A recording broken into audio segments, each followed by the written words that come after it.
Bom dia, meus irmãos, a graça e a paz do Senhor Jesus, amém?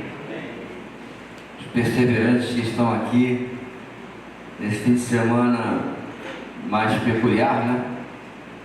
Pega as festividades, mas cá estamos nós. Esse pequeno atraso, inclusive com o início da gravação, para quem vai assistir depois, com o som ambiente, é porque a gente teve um problema com o computador que faz essa parte, né? Então a gente está pegando aí o suplente, por assim dizer, mas ainda está chegando. A gente teve que dar uma improvisada em algumas coisas, mas vamos começar mesmo com alguns minutos de atraso, ok? Bem, antes de mais nada, é claro, vamos orar e vamos assim passar para a nossa aula número 9, entrando na lição 5 de o Sermão do Monte. Hoje, a justiça do cristão, ok? Oremos. Senhor nosso Deus, muito obrigado por estarmos aqui na Tua presença, ó Deus, podendo abrir a Tua palavra e aprender dela, sermos edificados nesta manhã. Obrigado porque através dela podemos encontrar o entendimento da Tua vontade, de quem o Senhor é, e sermos edificados, ó Pai, para a Tua glória e para sermos usados nas Tuas mãos. Abençoa o nosso tempo aqui, dado o Teu Espírito nesta manhã para cada um de nós, em nome de Jesus, amém. Muito bem, irmãos, como eu disse, é a justiça do cristão, aula 9, lição número 5. Nós já vamos para a página inicial, a introdução à matéria, ok?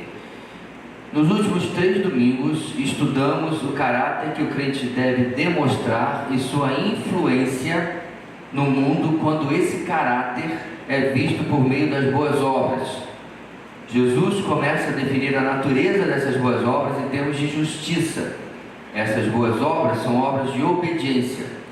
Esse trecho é importante porque nos dá o ensino a respeito do relacionamento entre o Novo e o Antigo Testamento, entre o Evangelho e a lei. O conflito de Jesus com os escribas e fariseus estabeleceu um novo período na interpretação da lei em Israel. Jesus veio corrigir a interpretação oferecida pelos estudiosos e, com essa correção, agendou o início do seu reino de justiça entre nós humanos. Então, basicamente, meus irmãos, o que a gente começa a ver no Sermão do Monte é que Jesus está confrontando o mero observar externo da lei, o mero observar cerimonial da lei, em comparação a um observar que vem de uma atitude interior, mas é claro também de uma manifestação exterior. O que isso quer dizer? Quando nós passamos pela exposição de Marcos, vários anos atrás, nós vimos que em vários dos embates de Jesus com os discípulos, com os escribas e fariseus, ele confrontava sobre o falso ensino que eles traziam para o povo. Por exemplo, eles inventaram a lei da Corbã. Lembra disso? Então, faz alguns aninhos que a gente passou por Marcos, né? O que era a Corbã? Então vamos lá. Eu sou um sacerdote, aí meu pai e minha mãe passam uma dificuldade. E aí eu digo assim: poxa, papai, eu queria muito lhe ajudar, mas tudo isso que eu tenho, porque eu sou sacerdote, é oferta para o Senhor, do Senhor, eu não posso lhe ajudar. Quando na verdade eles usavam em benefício próprio.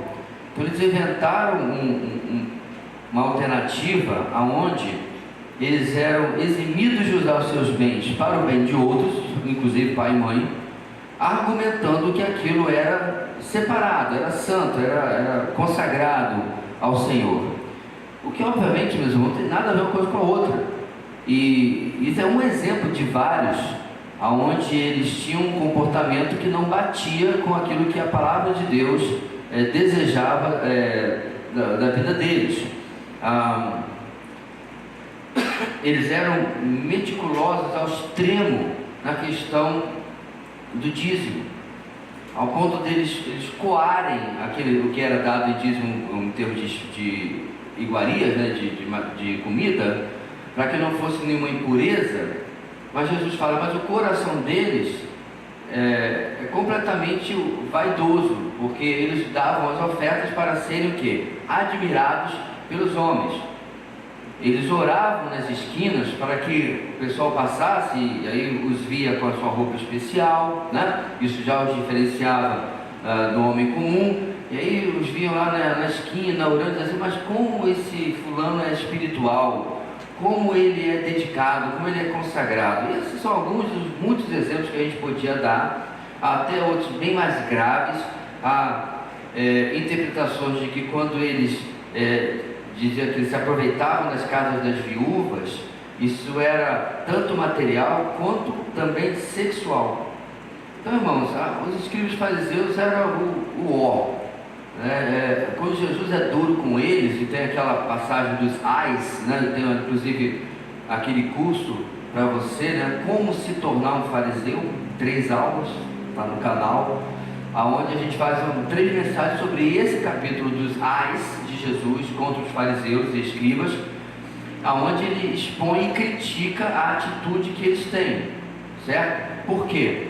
Porque por fora, e aí Jesus os compara, era tudo bonito, né?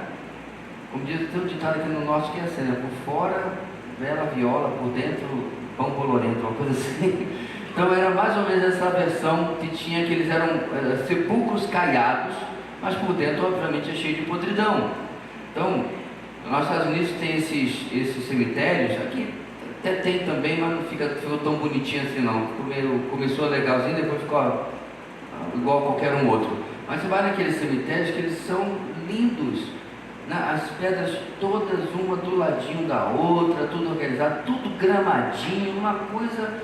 As pessoas inclusive vão passear e fazer piquenique no cemitério, porque é um parque, é literalmente um parque. Então você olha aqui, aí você esquece por um segundo que abaixo da superfície tem o que tem, corpos humanos apodrecendo. Então essa figura de linguagem, irmãos, é basicamente o que a gente está vendo agora. Por quê? Qual é a nossa contrapartida? Qual é a nossa resposta que o Senhor deseja através do Sermão do Monte? Que o nosso exterior e o nosso interior estejam em sincronia, que aquilo que eu tenho no coração esteja sendo refletido nas minhas obras exteriores, e que as minhas obras exteriores sejam um reflexo do meu coração. Aí eu tenho que abrir aquele parênteses que eu sempre abro. É óbvio, irmãos, que nós não vamos ser perfeitos, nós não vamos acertar em tudo, porque ser sincero não é igual à perfeição. Ser sincero não é igual a acertar sempre. Pregar o certo, e aqui e acolá, vamos bem com calma para que ninguém me entenda mal. Você não fazer o certo, mas você não se conformar a isso, é o contrário de hipocrisia, ok? A hipocrisia é o que eles faziam, eles diziam uma coisa e faziam outra, constantemente, como estilo de vida, e estavam muito bem obrigados com essa situação. Então, inúmeras vezes, irmãos, isso é muito particular de quem prega, de quem ensina. Nós estamos diante de um texto, nós estamos pregando um texto, nós estamos ensinando alguma coisa, e dentro está o conflito. Tem uma perguntinha assim, completamente sem sentido, que algumas pessoas fazem, especialmente quando o seu pregador preferido é exposto, hoje em dia nas redes sociais, né? Falando alguma coisa de errado, ensinando alguma heresia, assim por diante. Eu me lembro quando eu postei sobre o Ed Renekiewicz, que agora foi expulso da Ordem dos Pastores de São Paulo, e isso há uns bons anos atrás, porque não é de agora que ele vem falando besteira não. E um camarada online fez a seguinte pergunta: o Senhor vive tudo o que prega? Segunda pergunta que ele fez: o senhor nunca falou nada de errado? Eu falei, ótima pergunta. Eu lembrei do Paul Washer, que o camaradinha fez uma pergunta para ele, um ateu, numa faculdade que ele foi falar na Europa. E aí ele falou assim: olha, você intentou essa pergunta para o mal, mas Deus vai transformar o mal em bem, agora senta e ouve. Deu vontade de falar isso para o rapaz. Aí eu falei assim: vamos lá, em primeiro lugar, tirando Jesus, nunca existiu um pregador que vivesse tudo que prega. Pastor, isso não é hipocrisia? Não por aquilo que eu acabei de falar. Desde que ele esteja em conflito consigo mesmo e busca constante para aquilo que se torne rapidamente verdade na sua vida. Vão entender a diferença? Então não pode ser o camarada que está falando aqui contra a corrupção e participa de desvio de verba no setor público que ele trabalha. E continua participando, e continua passando de conchavos, e continua levando ele é religioso, né? Ele leva um texto, entendeu? Da obra lá que ele autoriza. É isso que não pode acontecer. Ele constantemente bravejando contra a corrupção, e ele é corrupto, ok? Constantemente falando contra o adultério, mas ele está tendo um caso lá fora. Então essas são situações bem fáceis de nós identificarmos que existe aí uma franca e ampla hipocrisia que a pessoa não quer tratar, que é completamente diferente daquilo que eu estou colocando aqui. Qual foi a segunda pergunta dele mesmo? Se eu nunca falei nada de errado. Aí eu desafiei o seguinte: na época, hoje o canal do YouTube tem mais de 800 vídeos, na época tinha 400 e pouco. Aí eu falei para ele: olha, está aqui o endereço do meu canal, me faça um favor, porque o que estava sendo discutido ali era algo que ele tinha falado publicamente, estava gravado e estava nas redes sociais, por isso estava sendo tratado publicamente, porque estava todo mundo ouvindo aquele absurdo naquele vídeo, e muitos sem discernimento de saber se estava certo ou estava errado. Eu falei: tá aí meu canal, fica à vontade, se o irmão achar alguma coisa que eu tenha falado de errado, pode me avisar que eu tiro o vídeo na hora. Ou se for uma coisa meio leve, eu edito o vídeo, coloco uma legenda. Naquela época eu podia botar aqueles balãozinhos, né, no YouTube, e eu admito que falei besteira e vou corrigir. Estou esperando até hoje, porque ou ele examinou e não achou nada, ou ele, como a gente diz, pagou meu blefe, né? Ele não queria mesmo olhar, porque eu falei com tamanho e convicção que ele achou que não ia achar mesmo nada. Eu repito, meus irmãos, posso ter falado alguma coisa errada esse tempo todo? Posso cometer erros de troca de nome, essas besteiras assim, mas eu ter ensinado uma heresia, um erro doutrinário, se encontrar eu tiro o vídeo. Que era exatamente o problema, porque esse senhor aí já tinha sido confrontado 2, 3, 4 vezes e o vídeo continuava no canal da igreja dele. Então, irmãos, a coerência daquilo que a gente ensina é extremamente importante, porque nós não estamos lidando com conceitos questionáveis, nós estamos falando com conceitos verdadeiros. Então, voltando para o nosso tema aqui, aquilo que a gente prega tem que estar de acordo com aquilo que a gente faz. E se não está, essa deve ser a nossa busca constante. Como eu mudo isso aqui? Como eu modifico essa maneira de agir? O segundo parágrafo já foi aí. Vamos para o nosso próximo slide. Bem, a questão da justiça. Vamos lá. Pode ir, mais um. Agora. Plim, plim. Pronto. A questão da justiça é central porque os judeus atribuíam justiça a si mesmos, devido à grande importância que davam à lei de Moisés. Eles se julgavam modelos de justiça, portadores da justiça de Deus. Jesus então afirmou que para uma pessoa ter parte no reino de Deus, sua justiça deve exceder muito a justiça dos escribas e fariseus. Isso deve ter chocado muitos ouvintes de Jesus e deve nos chocar hoje também. Mais chocantes ainda são as palavras de Jesus concernentes à lei de Moisés. Jesus afirmou: não veio para abolir a lei, mas cumpri-la, ou seja, fazê-la completa. A obediência à lei era algo válido tanto nos dias de Jesus como é hoje, e cada um de nós é chamado para entender a lei, sua função e como podemos inseri-la em nossa vida. Bem, a partir de agora, meus irmãos, é importante você ter em mente o seguinte esclarecimento. O que o autor da revista está se referindo é a lei moral, não a lei cerimonial. Por quê? Porque eu conheço essas pessoas, a origem dessas pessoas, e eles não estão matando o cordeiro por aí, eles não estão circuncidando os homens, eles não estão fazendo nada do que existe lá. Então vamos lá. Aulinha de Levítico, etc. É importante que você diferencie no Pentateuco, basicamente, principalmente nos livros que dão a descrição da cerimônia, e quando Moisés passa a realmente dar as prescrições da lei, é importante que você separe o que é lei cerimonial, o que é lei civil e o que é lei moral.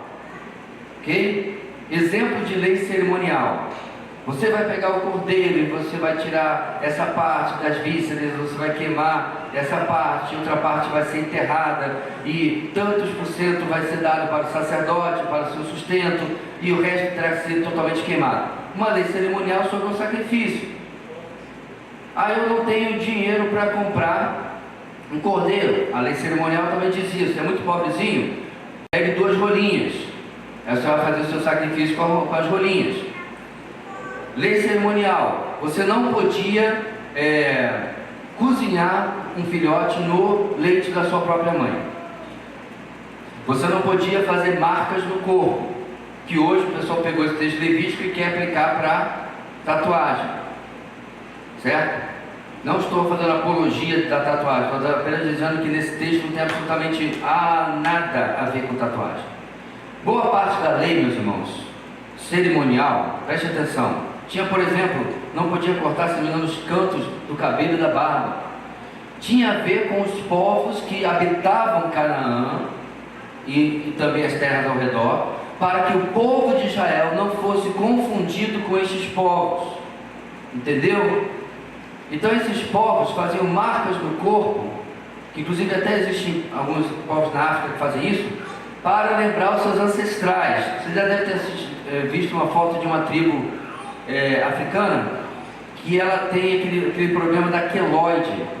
Queloide é aquela você é cortado, em lugar de fazer uma cicatriz normal, cria um calombo na falta. Desculpa eu, médicos e enfermeiros presentes, uma descrição tão precisa, né? Mas fica uma elevação na pele, né? É queloide que chama mesmo? Né? Pois é. Então, parece que tem alguma coisa no DNA dessa tribo. Todo mundo tem queloide. Então eles fazem essas marcas no corpo. Essas marcas são homenagens aos seus ancestrais. Tem muitas religiões que cultuam os ancestrais. Você quer ver uma que você pensa que é um povo extremamente evoluído? Japonês. O culto aos ancestrais faz parte da religião japonesa, o shintoísmo, se eu não me engano, né? Então você vê, nossa, o pessoal tecnologia, Sony, Yamaha, Mitsubishi, pois é, preso a coisas que não tem sentido nenhum, né? Bem, provavelmente eles dizem a mesma coisa sobre o cristianismo, mas não entende o que quer dizer, né? Nós sabemos a diferença. Meu ponto aqui, meus irmãos, é que, voltando para Levítico, essas marcas no corpo foram proibidas aos judeus para que eles não se assemelhassem aos povos de Canaã. Algumas das descrições que tem na lei, nós não conseguimos fazer a relação, porque não conhecemos a cultura de Canaã tão assim, mas é quase certamente uma relação de diferenciação, porque sempre que Deus falava essas prescrições, que às vezes nos parecem um pouco estranhas, o que ele dizia no final? Porque o Senhor, o seu Deus, é santo. O que significa a palavra santo, irmãos? Separado. Então, o povo de Deus tinha que ser diferente, separado dos povos pagãos, porque essas coisas que eles faziam não era mero costume. É que nem uma vez, irmãos, uma pessoa criou um problema seríssimo com dread. O que é dread? Esses cachinhos que o pessoal faz no cabelo e tal. Não, porque tem um povo, sei lá onde, que faz isso de religioso, de sei lá o quê. Pode até ser, mas no Brasil isso não tem sentido religioso nenhum.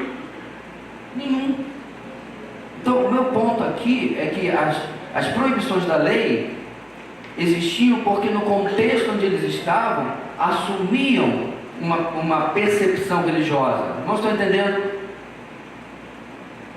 Não faria sentido hoje o judeu querer observar a mesma prescrição, porque os povos canaãs simplesmente não existem mais. Ok? Bem, havia também as leis cívicas, ou seja, as leis que tinham a respeito do governo, a respeito das relações humanas, e eles tinham que observar isso também, como por exemplo, é colocada aí a lei do divórcio, que naquele contexto é muito diferente daquilo que nós temos na lei do divórcio moderna. Era uma interrupção de um compromisso de casamento. Aí é colocado também a lei sobre alguém que tivesse relações com uma moça e você tinha que casar naquele contexto porque você, enfim. Então tinha várias questões sociais, a proibição obviamente da relação de parentes, aí que começa. Então, por exemplo, se você pegar Abraão e os patriarcas e coloca no contexto da lei, eles seriam transgressores, que é proibido várias coisas que eles faziam. Então a lei regulamenta como a sociedade civil judaica iria resolver, ia funcionar, ok? Cerimonial, civil, aí chega onde nós precisamos prestar atenção, a lei moral. De onde nós tiramos a lei moral, irmãos? Principalmente dos 10 mandamentos. Agora, parte da lei moral também pode sair da lei civil e da lei cerimonial no seu objetivo. Vamos voltar para o negócio da marca no corpo. Qual era o objetivo da marca no corpo? Qual era o objetivo de não fazer esse tipo de prática ou daquela? Diferenciar da terra de Canaã. Será, irmãos, que nós não temos um princípio moral que nós temos que prestar atenção também? Eu não estou me referindo, meus irmãos, que a gente precisa, por exemplo, olha uma aplicação exagerada. Quando alguns povos, alguns agrupamentos cristãos criaram uma moda exclusiva, os Amish, por exemplo, eles se vestem de uma maneira completamente diferente da sociedade, com o objetivo, é claro, de uma extrema chamada modéstia, né, cobrindo o máximo possível do corpo, e usam para isso um argumento religioso, um argumento espiritual, ok? Bem, quando você vai para a palavra, havia regras sobre vestimenta, sim. Uma delas, homem veste roupa de homem, mulher veste roupa de mulher, ok? Se você vai no mundo de 500 anos atrás, nem sei quando é que a mulher começou a usar calça, eu concordo, seria um absurdo, naquela sociedade, seria uma falta de sabedoria para um cristão, uma mulher vestir calça, ok? Mas 30, 40 anos atrás, ainda havia denominações onde a mulher terminantemente não poderia usar calça. Onde é que eles baseavam a sua determinação, irmãos, de uso e costumes? Na lei mosaica, onde a mulher não podia usar roupa de homem. Mas calça não é roupa só de homem há muito tempo. Há muito tempo, há mais de 100 anos que não é assim. Então, veja como você tem que ter sabedoria de como você vai, em alguns princípios da lei, aplicar ou não a lei moral. Porque se for assim, a gente vai lá na Escócia e apontar o dedo para cada escocês que vestia um kilt. Você sabe o que é um kilt, né? Bem, não é saia, mas o irmão entende, aquela vestimenta dos escoceses, que parece realmente uma saia, e que geralmente carrega aqueles quadriculados que você vê, o quadriculado da sua família, do seu clã, certo? É por isso que quando você vê um monte de escoceses juntos, a variação dos padrões, não é porque está na moda não, é porque aquele padrão é do seu clã, e ele vai usar aquele padrão, todos daquela família, daquele clã vão usar o mesmo padrão. Se você é MacPherson, você vai usar daquele jeito, se você é MacLeod, você vai usar daquele jeito e assim por diante. Então você vai lá nas costas e assim, o irmão está vestindo roupa de mulher, quando não é. Muito pelo contrário, nunca você vai encontrar uma mulher vestindo kilt lá nas costas. Então, irmãos, quando a gente pega esses princípios, é necessário uma certa sabedoria de como a gente vai aplicar ou não esses princípios. ok? Então, a partir de agora, eu tive que dar essa longa pausa aqui para você compreender que toda vez que ele vai falar sobre nós temos que observar a lei, ele não está falando sobre a lei cerimonial, muito menos sobre a lei civil, ok? Bem, essa foi só a nossa introdução. Vamos lá. Saber, nossos objetivos: discernir a justiça na pessoa de Jesus, sentir, desejar cumprir as leis sociais, entendendo, entretanto, que a justiça humana falha, e agir, cumprir a lei de Deus na dependência de Jesus, ok? Então agora, irmãos, vamos ler o nosso texto juntos, que são apenas esses 4 versículos aí, ok? Mateus 5, vamos lá? Não pensem que vim abolir a lei ou os profetas. Não vim abolir, mas cumprir. Digo-lhes a verdade: enquanto existirem céus e terra, de forma alguma desaparecerá da lei a menor letra ou o menor traço, até que tudo se cumpra. Todo aquele que desobedecer a um desses mandamentos, ainda que dos menores, e ensinar os outros a fazerem o mesmo, será chamado menor no reino dos céus. Mas todo aquele que praticar e ensinar estes mandamentos será chamado grande no reino dos céus. Pois eu lhes digo que se a justiça de vocês não for muito superior à dos fariseus e mestres da lei, de modo nenhum entrarão no reino dos céus. Kaique, deu para... Ok, deixa eu... Desde tardiamente...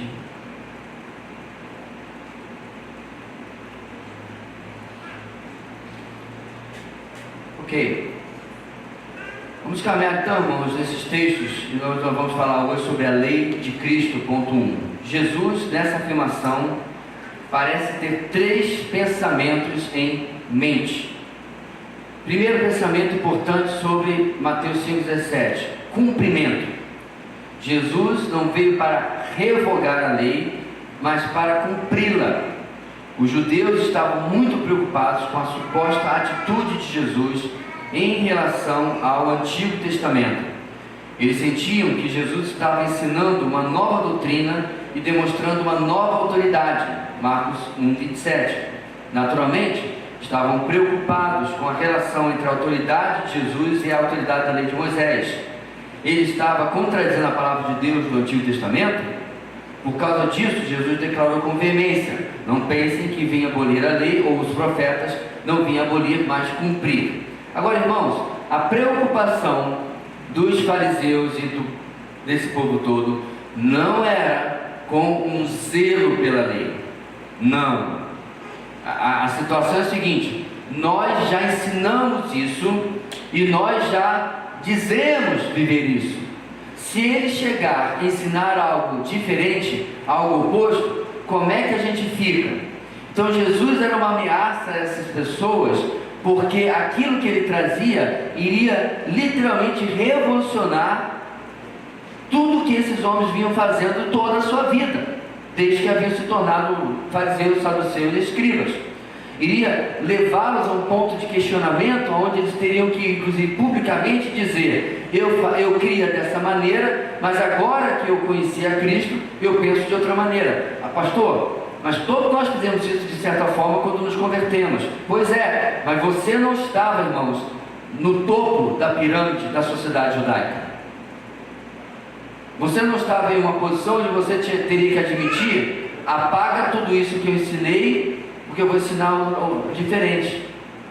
Olha o que acontece com Paulo. Tudo bem, o Senhor o chama por um trabalho completamente diferente como apóstolo, mas ele não tinha mais como continuar fazendo o que ele fazia depois que ele teve o encontro com Jesus no caminho de Damasco. Certamente, irmãos, alguns dos fariseus e escribas e saduceus que se converteram, porque Atos fala que vários já obedeciam a palavra, né? Eles mudaram a sua forma de ensinar. Alguns deles, talvez que estivessem com bastante proeminência, até sendo considerados futuramente, porque o cargo de sumo sacerdote nessa época era rotativo, considerados futuramente uma posição de sumo sacerdócio, já não eram mais contemplados para tanto. Por quê? Porque eles não jogavam mais segundo as regras que a religião judaica da época havia estabelecido. Então Jesus é essa ameaça. E por que ela se torna essa ameaça, irmãos? Porque ele começa a pegar o ensino que havia sido recebido e começa a dar a sua verdadeira interpretação. Então, quando o pessoal via os fariseus ensinando uma coisa e vivendo outra, para pensar, irmãos, o povo, ele é, até certo ponto, ignorante. Eu não estou me referindo à mesma ignorância, por exemplo, da época da Reforma Protestante, certo? O povo judeu tinha acesso à palavra, certo? Era ensinado em casa, era ensinado nas sinagogas, ok. Mas quando você tem as autoridades interpretando de uma determinada maneira, como é que o povo entendia? É assim que tem que ser. A gente só precisa viver uma religião externa e tá bom. Qual o problema disso? Isso não preenchia nada na vida deles. Ensinar, pregar, falar uma coisa e viver outra, se você é sincero em servir a Deus, cria um profundo conflito na sua vida. Isso inclusive foi o que aconteceu com Lutero. Lutero era um mestre da palavra no seu monastério, mas ele lutava com o pecado, pela razão óbvia. Ele não havia encontrado a Cristo ainda, ele era um mero religioso, um monge. Então, o desejo de conhecer a Deus causava um conflito na vida dele, porque o exterior e o interior não batiam. Toda aquela religiosidade, toda aquela pompa, e por dentro vazio. A multidão, irmãos, no tempo de Jesus, é atraída pelo que ele prega, porque inclusive o que é dito por elas mesmas? Quem é este homem que ensina esse com autoridade? Já expliquei em outras ocasiões que não era porque Jesus nem tinha púlpito para bater, não é porque ele falava de maneira entusiástica, não é porque ele levantava a sua voz para... Não. Por que ele ensinava como quem tem autoridade? Porque, irmãos, andando com o Senhor para cima e para baixo, as multidões começaram a perceber o que ele fala e o que ele prega estão de acordo, estão juntos. Especialmente o que era a primeira impressão, aquilo que ele ensinava era diferente daquilo que os fariseus, etc., ensinavam. Por exemplo, Jesus pega a questão do adultério. Ele transforma, irmãos, ele cumpre a lei, dizendo, não é uma coisa só exterior, é também interior. Você já adulterou com aquela pessoa muito antes de se deitar com aquela pessoa. Olha só. Você já matou aquela pessoa muito antes de levantar a mão contra ela. Não é isso que a gente vai ver no resto do Sermão do Monte? Então o que o Senhor faz, meus irmãos? E aí lembra a nossa conferência, né? Ele vai nas intenções do coração. Que aí é o nosso problema.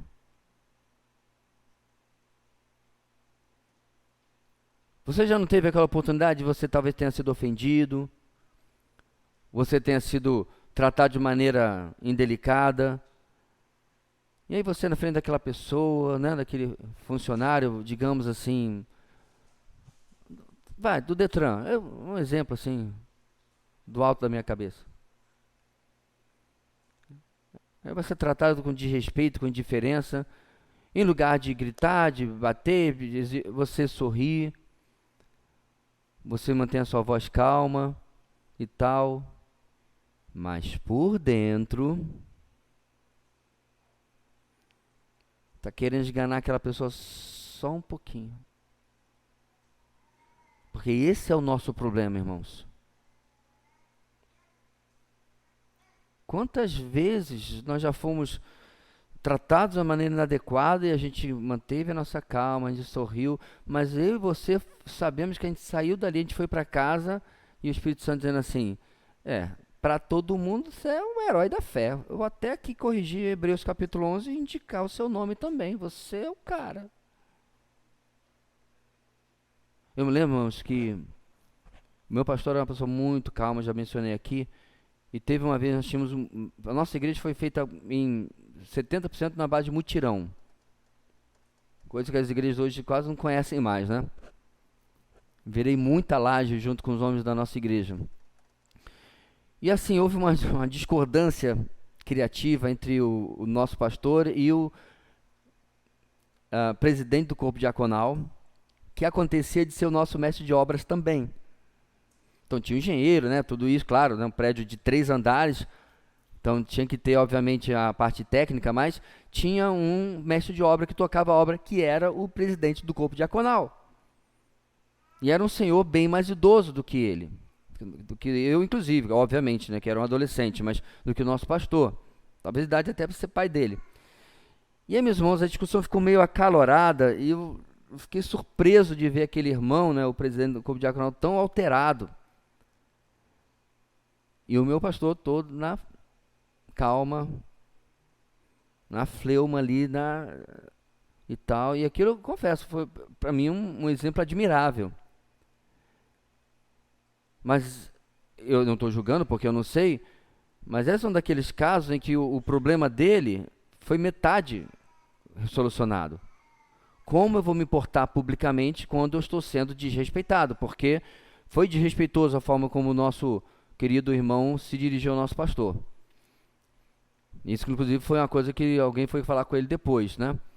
Que ele perdeu a razão na forma como ele se portou com qualquer pessoa, particularmente com o pastor da igreja. Bem, mas e dentro?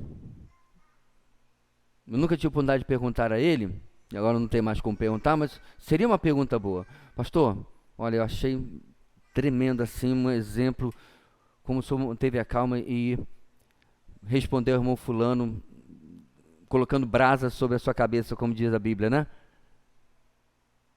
Mas conta para mim, e o coração? E dentro? Porque aí é o nosso problema, irmãos. Quando as multidões estão ouvindo Jesus, elas podem estar admiradas. Elas podem, inclusive, estar impressionadas pelo seu ensino. Mas eu creio que elas compreenderam também que o ensino de Jesus, irmãos, é muito pior e mais difícil que o ensino dos fariseus. Preste atenção, o ensino de Jesus não é mais difícil que o ensino do Antigo Testamento, não, porque ele estava, na verdade, explicando o espírito da lei. Estou dizendo que o ensino dos fariseus era simples. Obedeça ou viva por fora e o que você está no coração pouco importa. Aí Jesus diz, negativo. Não é assim. Importa. E é sobre isso que eu quero falar com vocês durante esse sermão aqui, até o capítulo 7. Bem, não falou isso porque não tinha capítulo, mas você entendeu o que eu quero dizer, né? Ele estava dizendo qual era o seu ensino. Bem, só uma aplicação rápida aqui. Qual é a sua atitude em relação ao Antigo Testamento? Você acha, por exemplo, que os 10 mandamentos não são mais relevantes para os dias de hoje? Esse ensino que quer reduzir as exigências da lei é muito comum em nossos dias e faz parte dessa nova moralidade. Ele se refere, irmãos, à tentativa de reinterpretar o que está na lei, certo? Na lei moral, dizendo não é assim, isso não se aplica dessa maneira, os tempos são outros, e aí nós vamos para essa nova moralidade que está sendo amplamente divulgada nos meios de comunicação, de entretenimento, e querem convencer-nos de que é assim que deveria ser. Bem, a segunda preocupação de Jesus no que ele fala é a interpretação. Jesus traz a interpretação correta da lei e a cumpre de forma prática e justa. A evidência disso está nos versos seguintes, que ele dá como exemplo da eficácia da lei. Com isso, ele estabelece que a lei é boa, pura e santa, mas que os escribas formularam interpretações opcionais de forma conveniente às suas limitações. Dessa forma, eles ainda poderiam ser vistos como exemplo de justiça. Jesus quebrou este conceito, revelando a realidade das motivações dos religiosos da época. Diz o texto de R.T. France. Ele não nos ensina a sermos mais escrupulosos na observação literal, mas a penetrarmos na verdadeira vontade de Deus entronizada na lei. Então, irmãos,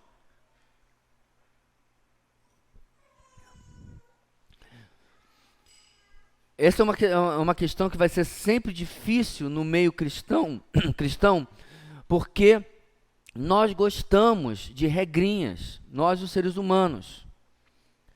Várias pessoas que chegaram na nossa igreja, na minha igreja anterior, elas costumam perguntar assim, como é que é a doutrina aqui a respeito de... O que ele está perguntando de fato? Qual é a regrinha que vocês têm sobre essa área da vida? Então, é importante, irmãos, sim, é claro que a gente tem regras. Claro que a gente tem recomendações. Mas tais regras precisam ser baseadas em princípios bíblicos e não apenas em o que eu gosto ou deixo de gostar. E dentro dessas regras, há de se fazer uma separação, ou melhor dizendo, uma explicação, de que tais regras não têm absolutamente nenhum poder salvífico. Então, o que eu quero dizer aqui, meus irmãos? Observar ou não determinadas regras dentro de uma igreja local não tem relação, ok, com a salvação ou não de determinada pessoa. Mudar esse entendimento é cancelar a salvação pela graça mediante a fé. Eu sempre falei isso, irmãos, eu gosto de exemplificar um exemplo bem absurdo. Vamos supor, nós estamos aqui, certo? E aí o visitante chega e ele se converte de alguma maneira. Ele ouviu o estudo, ouviu a pregação, e aí depois, olha, eu entendi, eu quero entregar minha vida a Cristo, eu me reconheço como pecador, tudo certinho. Certo? E aí ele chora, ele faz uma oração bonita, tal, e ele vai-se embora. E não volta. Aí algum irmão preocupado diz assim, pastor, só acha que o fulano que estava aqui tal dia, você acha que ele é salvo? Eu não sei, não deu tempo de colocá-lo na minha máquina, que eu acabei de importar da China, que avalia o salvatômetro 2000. É virtualmente impossível eu fazer qualquer aferição, determinação sobre a salvação de absolutamente qualquer pessoa. Muito mal eu sei falar sobre mim. É claro que a gente confere, irmãos, que pelo fruto de uma pessoa, você diz assim, rapaz, fulano mostra fruto de arrependimento, fruto de transformação, fruto de santidade. Ok. Ele não voltou nunca mais. Qual é a minha oração? Que Deus traga convicção ao coração dele de que a vida cristã não é um passo, é uma maratona. Ele tem tanta coisa na vida dele que ele ainda precisa aprender. E parte dela é a importância do congregar, claro, mas tem muito mais do que isso. Agora, ele pode, meus irmãos, realmente ter se convertido? Sim. E passar o resto da vida em casa? Sim. É isso que significa salvação pela graça mediante a fé. Porque se você adicionar qualquer coisa, não, se ele fosse convertido de verdade, ele viria para a igreja, ou se viria para a reunião da igreja. Onde é que seria isso na Bíblia? Pastor, você não está barateando demais a fé? Não, irmãos, eu estou indo à essência do que é salvação pela graça mediante a fé. Então significa que a gente pode entregar aqui o prédio, cancelar e vai todo mundo para casa? Se você acha realmente que eu estou falando isso, você nunca ouviu nada do que eu ensinei. Porque depois de 41 anos servindo ao Senhor, meus irmãos, eu não consigo entender ficar em casa no dia que a minha igreja está se reunindo. Eu não consigo entender essas cadeiras vazias. Com as exceções, é claro, de quem está doente, viajando, trabalhando, etc. Irmãos, eu sou tão chato nisso que na nossa lua de mel a gente foi para a igreja. A lua de mel, Ponta Negra. Domingo de manhã a gente acordou tarde. De meia-noite eu falei para ela, fui dar uma volta para comprar pão, e achei uma igreja bem pequenininha aqui, uma comunidade, irmãos, era isso aqui, ó, sabe? Bem bonitinho, bem pequenininho, uma comunidade de irmãos ali. Bora visitar lá, bora. Vamos para a igreja, porque eu vou ficar em casa, irmãos? Porque o congregar faz parte da minha vida com o Senhor. Infelizmente, esse camarada se converteu e foi embora, ele não aprendeu, não lhe ensinaram essa coisa básica da vida cristã. Assim, meus irmãos, o problema que nós temos em relação a práticas ou o que cremos ou deixamos de crer é separar sempre, que era o problema aqui, de que isso aqui me transformava em alguém mais justo. É isso que os fariseus ensinavam. Você consegue entender hoje, meus irmãos, a mentalidade, e não tem como não mencionar, particularmente a mentalidade católica? A pessoa vai à igreja, bate o ponto, certo? Vive a vida como quiser, literalmente. Quantos de nós não tem conhecidos que vivem a vida toda torta, toda tosca, toda errada, mas domingo está na missa? Não estou dizendo todo mundo, é claro que não. Tenho conhecidos que são pessoas muito corretas e tudo mais, mas o exterior está sendo feito. Para que eu vou me preocupar com o interior? Agora, olha aqui, meus irmãos, olha o que me preocupa. Isso cada vez mais está se transformando em uma realidade no meio chamado evangélico e protestante. Presta atenção. Cada vez mais. Principalmente quando a palavra não é pregada de maneira a confrontar e a expor pecado. E uma das marcas de uma igreja bíblica, inclusive apontada por Calvino, a disciplina não é apropriadamente executada. Quando, meus irmãos, o pecado não é ensinado, no sentido de exposto, né? Ensinado, denunciado e disciplinado, a começar na minha vida pessoal, e aí depois a gente vai colocar também na vida congregacional. Essa é uma igreja que está a passos largos a pregar aqui dentro uma coisa, ter um lindo culto, mas viver na sociedade outra completamente diferente. Eu não estou me referindo, irmãos, a pecados ocorrerem em uma igreja. Isso, infelizmente, vai sempre ocorrer. Mas como os indivíduos e o corpo local lida com aquele pecado. Estavam os irmãos lá em Coríntios, fazendo lindo culto. Coral, louvorzão, igreja pintada de preto com luz. Não, estou falando de outra época, desculpe, irmãos, eu misturei as coisas. Tudo legal, tudo maneiro, tudo moderno. E tinha um camaradinho dormindo com a madrasta, meu amigo. O que é triste nesse episódio é a avaliação de Paulo. Se ouve que existe coisa entre vocês que não existe nem entre os descrentes. E a igreja estava o quê? Tolerando. Numa noção distorcida de amor. É muito complicado, irmãos, essas situações, porque o que nós vemos hoje nas igrejas é cada vez mais o encontro, né? O pessoal vir para um evento e a experiência sendo o que é, ponto, a igreja. E aí cada um vai para a sua casa, cada um vai cuidando. Isso está tão sério que há uns bons anos atrás, irmãos, mais de uma década, um colega me falou uma coisa que eu arregalei o olho e falou assim, mais ou menos ele disse, a autoridade ou a jurisdição minha sobre a vida de um membro da igreja vai até a porta da sua casa. Eu falei, como é que é? Então quer dizer que da porta para dentro ele pode pecar, fazer o que ele quiser, viver a vida que ele quiser? Eu não entendi a colocação daquele colega.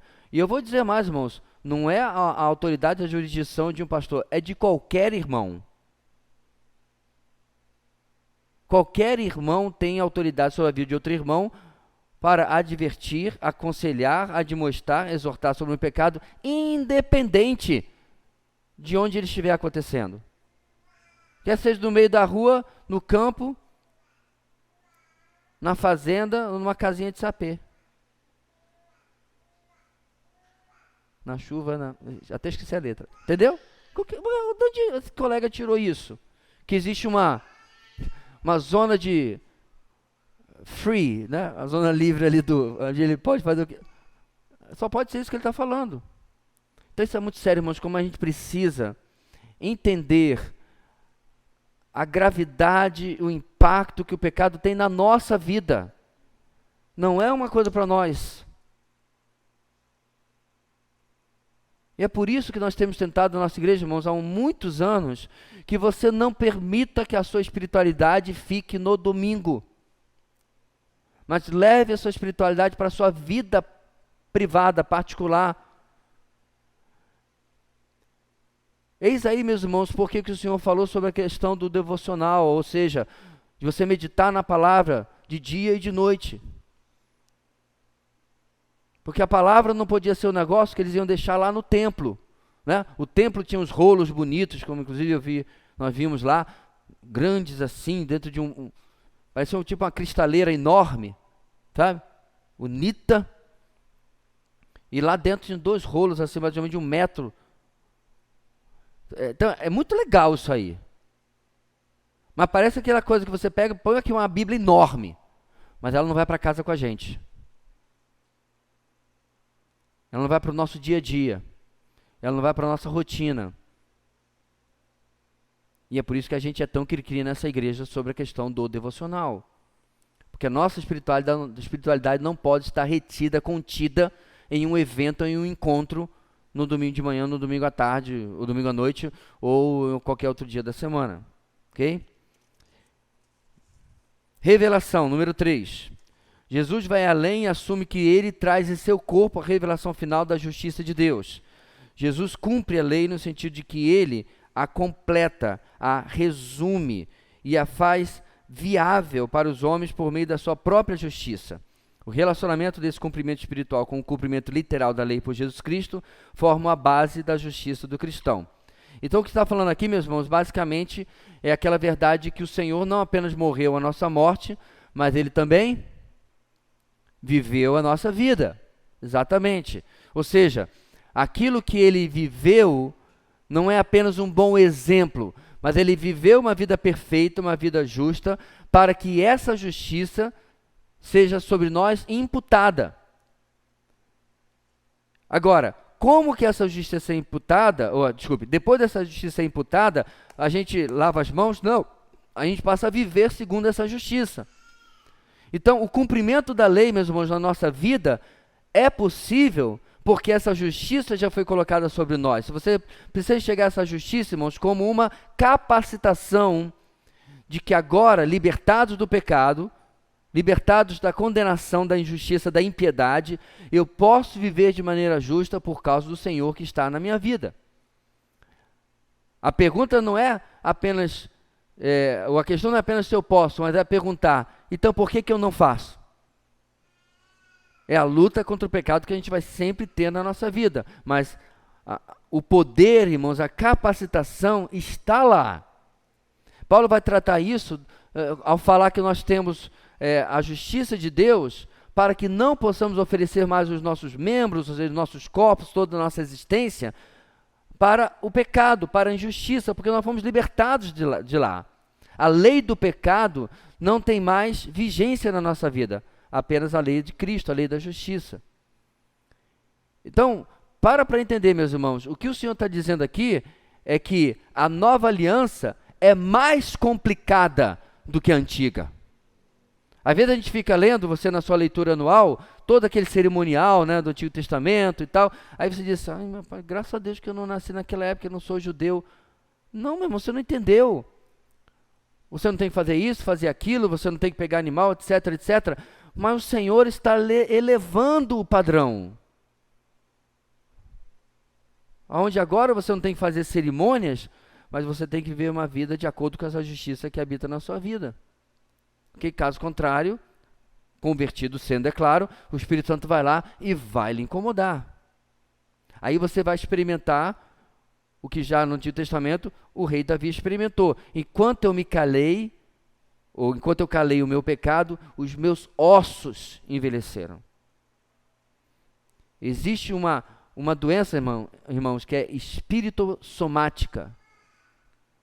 Ou seja, é o seu espírito que está doente, é a sua alma que está doente e está afetando o seu corpo. Isso principalmente por causa de pecado não tratado, não confessado, não abandonado. E presta atenção, não precisa ser nada cabeludo não, viu? se você vive na ansiedade do materialismo, e daqui a pouco você começa a ter pressão alta, problemas dessa natureza, volta lá atrás, vê se você está lidando com as situações da sua vida biblicamente, da maneira como o Senhor diz. Essa semana eu publiquei sobre a ruína da ansiedade, como ela destrói a sua vida, e nós temos um mandamento claro: não andem ansiosos de coisa alguma. Aí você levanta a mão: Senhor, mas e sobre o futuro dos... Qual parte de coisa alguma você não entendeu? Mas é que coisa alguma. A Bíblia coloca tudo, meus irmãos, para que a gente pare com essas as cláusulas de exceção, né? Entenda, zelo, cuidado sobre alguma coisa não é a mesma coisa, ou não é desculpa para a ansiedade. São coisas distintas, coisas completamente distintas. Ok? Eu dei uma volta aí. Mas o ponto, meus irmãos, é que essa justiça só será exemplificada em nós, só pode ser por causa da pessoa de Cristo em nós, e ela vai ser exemplificada através de nossas escolhas, através de nossas atitudes. Muito bem, vamos um pouquinho mais adiante, o resto fica para a semana que vem. Ponto 2, a lei e o cristão, e agora partindo para os próximos versículos. Jesus enfatiza que a grandeza no reino dos céus deve ser medida pela nossa atitude perante a lei. Assim, o cristão deve, primeiro, obedecer à lei. Cristo afirmou que não podemos violar um destes mandamentos, mesmo um que consideramos de menor importância. O fato é que todos os mandamentos foram dados por Deus para serem observados. E é interessante, irmãos, que como trazendo para a nossa realidade, isso começa a ter desdobramentos.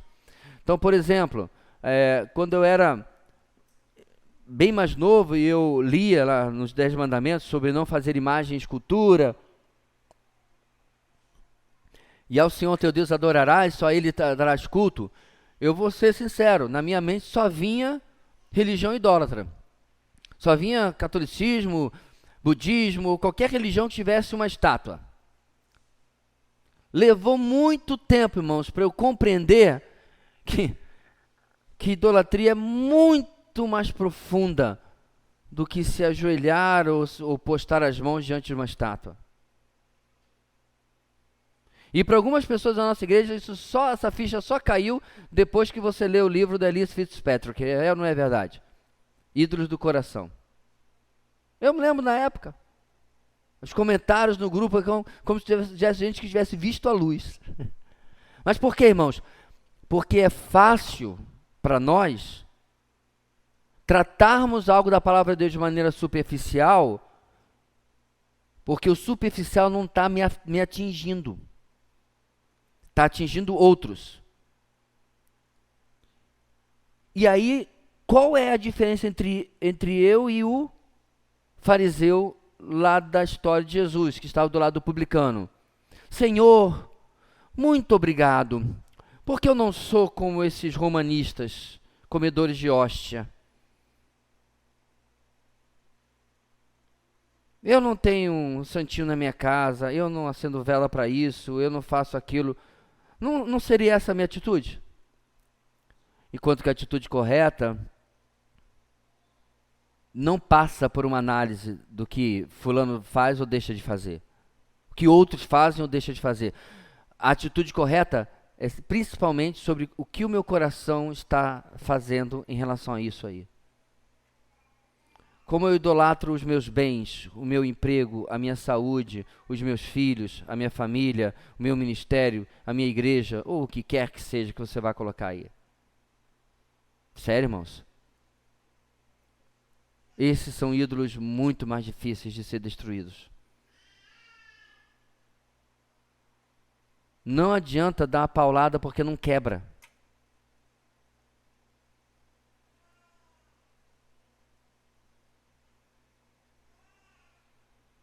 Quando a gente vê a história de Jó, irmãos, a gente vê um homem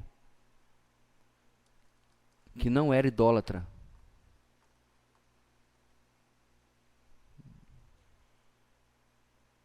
Porque, irmãos, sinceramente, A gente conhece a história, né?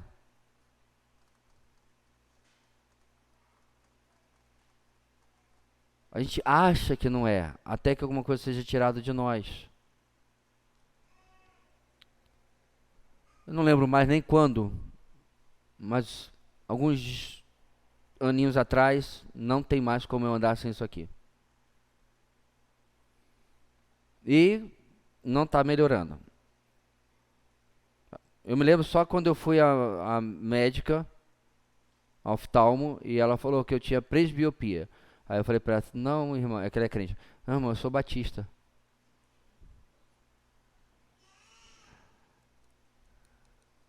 Não tem jeito. Eclesiastes já fala que as vícios vão nos abandonar paulatinamente, além de outras coisas. É o preço de ter passado alguns anos da adolescência. Mas, irmão, eu parei para perceber o quanto eu detesto isso aqui. E quantas vezes meu coração já murmurei por não conseguir fazer alguma coisa porque eu tinha esquecido meus óculos. Quando eu estava no supermercado certa feita, eu na verdade tinha deixado no carro. Aí eu peguei o produto, nem lembro mais o que é. Porque eu claramente estava procurando uma coisa que tivesse menos sódio, sal. Não, sério, irmãos. Aí você olha para um lado, olha para o outro. Tudo bem, moça? Você pode me dizer, por favor, quanto tem de sódio aqui? O que me incomodou, irmãos, é quanto eu tenho estado, às vezes, incomodado com isso.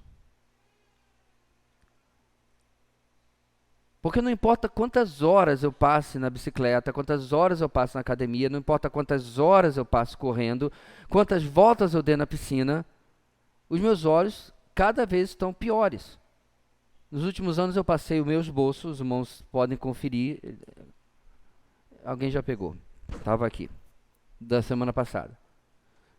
Você vai rir se você der uma olhada no tamanho da fonte que está aqui. 18.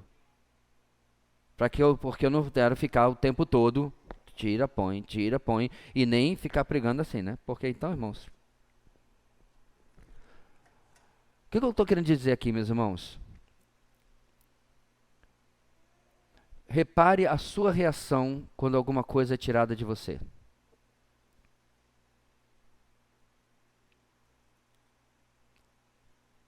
Porque não foi a idade que me tirou uma vista melhor, perfeita. Bem, perfeita nunca foi, porque eu tenho hipermetropia e astigmatismo, mas não me incomoda. Não é aquele acidente que causou um problema na sua saúde. Não, faz parte da permissão de Deus na nossa vida. Como eu já falei várias vezes, não foi o RH, o seu patrão, que lhe demitiu. Foi o Senhor. Agora, por que ele fez isso, o que ele quer lhe ensinar, aí é outra história. E assim, meus irmãos, cada vez que alguma coisa é tirada da nossa vida, em qualquer área, a primeira coisa que eu preciso prestar atenção é: parece que eu não consigo viver sem isso aqui. Quando eu digo viver sem isso aqui, parece que eu não consigo viver em contentamento sem isso aqui. Agora, para mim, péssimas notícias, porque isso é só o começo das dores. Bem, também tem uma dor aqui que já começou antes, então os começos das dores já vieram antes.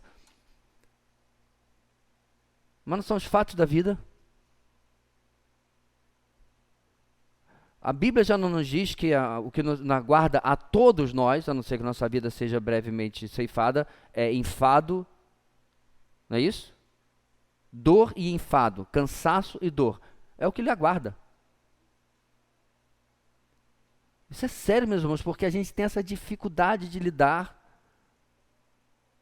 com o inesperado, com o surpreso. É aquela palavrinha que eu mencionei, até uma irmã estava congregando conosco, mencionou: baixa tolerância à frustração. É claro, irmãos, que há situações muito graves, ou muito mais sérias do que apenas não conseguir ler um texto pequeno. Mas tudo na nossa vida revela pequenos ídolos. E aí, obedecer a lei é lidar com esses ídolos. Porque o ídolo, meus irmãos, é aquilo que a gente diz: Senhor, eu não aceito isso aqui na minha vida. Quando a gente sabe que, na verdade, foi Ele que permitiu, Ele que ordenou na minha vida. Eu me lembro quando nossos filhos estavam doentes, e eu senti uma séria repreensão de Deus, porque eu comecei a orar. Eu não sei quantos pais já fizeram essa oração aqui, porque eu também nunca vi Deus responder essa oração. Eu comecei a orar pedindo que Deus tirasse a doença da criança e colocasse em mim. Porque eu não aguentava mais ver meu filho no pronto-socorro do Santo Antônio. Em um determinado ponto, depois da enésima vez que eu faço essa oração, eu percebi Deus falando assim: aparentemente, essa criança significa demais para você, né? Perceba, eu não entendi Deus falando, essa criança significa muito para você, demais. E aquilo, irmãos, foi um soco. Porque uma coisa eu também sei, meus irmãos: Deus não aceita competição. E a primeira coisa que me veio na minha mente é a minha idolatria causar que Deus me tirasse aquilo que eu estava idolatrando. Quando nós vamos obedecer a palavra, meus irmãos, estou dando só o exemplo de um dos mandamentos, a gente precisa compreender como isso se aplica de uma maneira bem ampla à nossa vida. Como precisamos enxergar isso de maneira muito séria. Vamos parar aqui no ponto 2, ensinar a lei. O discípulo de Jesus deve ensinar a outros o fato que a obediência à lei do Senhor continua válida para os nossos dias no início de um novo milênio. Por quê? Porque nós vivemos numa época de desconstrução dos princípios bíblicos. Vivemos numa época de desconstrução do que é certo e do que é errado. E à medida que você vai reafirmando a verdade de Deus, né, o certo de Deus, o mundo vai continuar questionando e dizendo: isso aí não tem nada a ver. Então você vê pessoas, né, felizes em seu pecado. Porque a felicidade para eles é o termômetro que determina se alguma coisa está certa ou está errada. Então nós devemos, irmãos, sim ensinar e reafirmar nos nossos dias que a palavra de Deus não mudou, que a palavra de Deus não foi adaptada. E veja bem, você vê como a besteira faz escola. A criatura que eu citei agora há pouco, a última asneira que ele soltou é que a Bíblia tinha que ser atualizada. Bem, a última que eu acompanhei, pelo menos, né? Você pensa que isso não causa impacto? Eu conversava alguns dias com um irmão de outro continente, fala português, mas de outro continente, e que segue esse camarada. Ele apareceu nos meus posts lá com seu mimimi, dizendo que a gente estava perseguindo um homem de Deus e assim, blá, blá, blá, e aquela coisa toda, né? Beleza. Aí eu falei: ok, então o que você disse? E eu mencionei 3, 4 asneiras que esse pastor tem falado na última década. Acho que eu lembrei ainda. E quando falou sobre atualizar a Bíblia, ele falou assim: irmão, não acha que nós temos que atualizar a Bíblia sobre a forma como vemos isso, como vemos a escravidão, como vemos o homossexualismo, como vemos as relações humanas e tará? Eu falei: não temos. Até porque a Bíblia jamais falou alguma coisa fora ou dentro apenas de um contexto meramente cultural e que depois não vai valer. De maneira alguma. Porque a pessoa está confundindo, sobre a escravidão, por exemplo, leis civis com leis morais.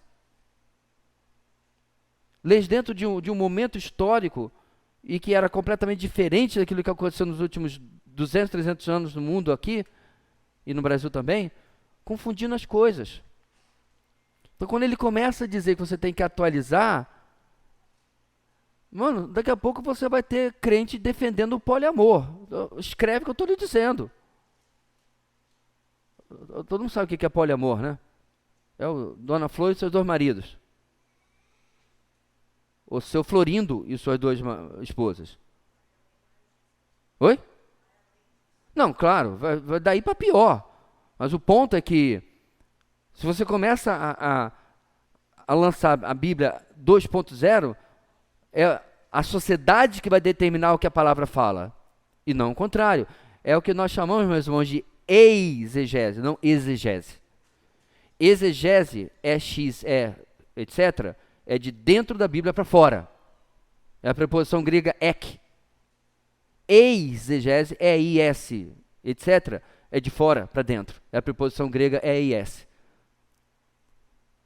Eu costumo dizer que a exegese é uma exegege. Tem que ser uma pessoa muito tapada, desculpe, e desonesta, para pegar algo de fora da palavra e que regularizar aquilo que foi inspirado por Deus. Ou alterar, ou atualizar aquilo que foi inspirado por Deus. Então você vê, meus irmãos, como que repetir e ensinar essas coisas, sim, é importante.